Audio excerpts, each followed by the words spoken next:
तोशाम से जेजेपी एवं एसपी गठबंधन के संयुक्त प्रत्याशी राजेश भारद्वाज ने विधानसभा क्षेत्र से अपनी रिकॉर्ड जीत की किया दावा। उन्होंने क्षेत्र के गांव दिनोद, बैरण, सांगरा, किराव आदि 1 दर्जन गांवों में अपना जनसंपर्क अभियान चलाया। कांग्रेस और बीजेपी के बारे में बोलते हुए कहा कि दोनों ही पार्टियों झूठे वादे करती है, चुनाव के बाद में पूरा नहीं करती है। कांग्रेस व भाजपा पार्टी दोनों के प्रत्याशी एक ही परिवार से संबंध रखते हैं। इस अवसर पर उन्होंने कहा कि कांग्रेस उम्मीदवार अनिरुद्ध चौधरी ने कभी भी तोशाम क्षेत्र से अपना संपर्क नहीं रखा, आज वो तोशाम से अपनी जीत का दावा करते हैं। भाजपा प्रत्याशी के बारे में बोलते हुए कहा कि जनता इस बार उनके झूठे वादों में चक्कर में नहीं आने वाले। तोशाम क्षेत्र की जनता अपने हितैषी को जानती है। जजपा पार्टी में तोशाम के विकास के लिए पूर्व उप मुख्यमंत्री दुष्यंत चौटाला के नेतृत्व में क्षेत्र के विकास के लिए कार्य किया है। इस दौरान उन्होंने पत्रकारों से बातचीत में कहा कि वे अब तक तोशाम विधानसभा क्षेत्र के 90 से ऊपर गाँवों के दौरे कर चुके हैं। तोशाम क्षेत्र में उन्हें काफी अच्छा रुझान मिल रहे हैं। पिछली बार की तरह इस बार भी जेजेपी की सरकार के निर्माण में अहम भूमिका रहेगी। भाजपा और कांग्रेस दोनों के झूठे वादों के चक्कर में नहीं पड़ेगी। इस मौके पर जेजेपी जिला प्रभारी कृष्ण बजीना, जजपा हल्का अध्यक्ष ऋषिपाल फोगाट, महिला अध्यक्ष सुलोचना पौटिया, रविंद्र पटोदी, कृष्ण वर्मा सुंदर, सोमवीर धानीमाव, नरेश रापलिया, राजा अत्री, पवन अत्री और मुख्तयार पत्थरवाली, जितेंद्र शर्मा, संकेत झुली, आकाश बजीना आदि उपस्थित। आज मैंने लगभग पूरे तोशाम हल्के में लगभग 95 गाँव के दौरे कर चुका हूँ और मुझे हर गांव में पूरा अपार प्यार और समर्थन मिल रहा है।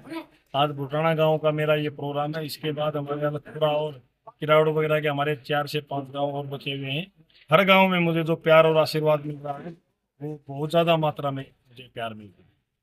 क्या लग रहा है आपको, आपके मुकाबले में कांग्रेस और बीजेपी दोनों एक ही परिवार के सदस्य चुनाव लड़ रहे हैं और काफी हैवी वेट है, कैसा चुनाव रहेगा? तो सामने दोनों परिवार चुनाव लड़ रहे हैं, लेकिन उन लोगों का दोनों का मकसद एक ही है कि चौधरी बंसीलाल जी की विरासत है उस पर कब्जा करने का है। चुनाव से उनका कोई, अब चुनाव कहाँ लड़ रहे हैं। एक कैंडिडेट तो बता रहे हैं कि 2-3 दिन से बीमार है, तो आप लोग समझ सकते हो कि वो पिछड़ चुके हैं।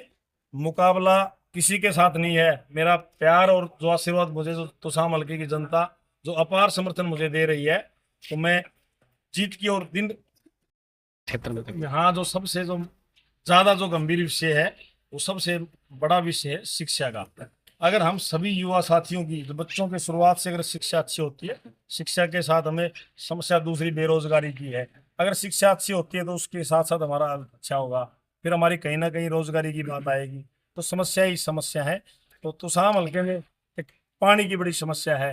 देखो, समस्या तो तोशाम हल्के में जिस एक गिरदावरी चलती आ रही है 50 साल से, मैं देखो जिस परिवार ने 50 साल से राज किया, कुछ भी समस्या नहीं होनी चाहिए जिसने 50 साल तक राज किया हो, लेकिन यहाँ हल्के तोशाम में समस्या ही समस्या है।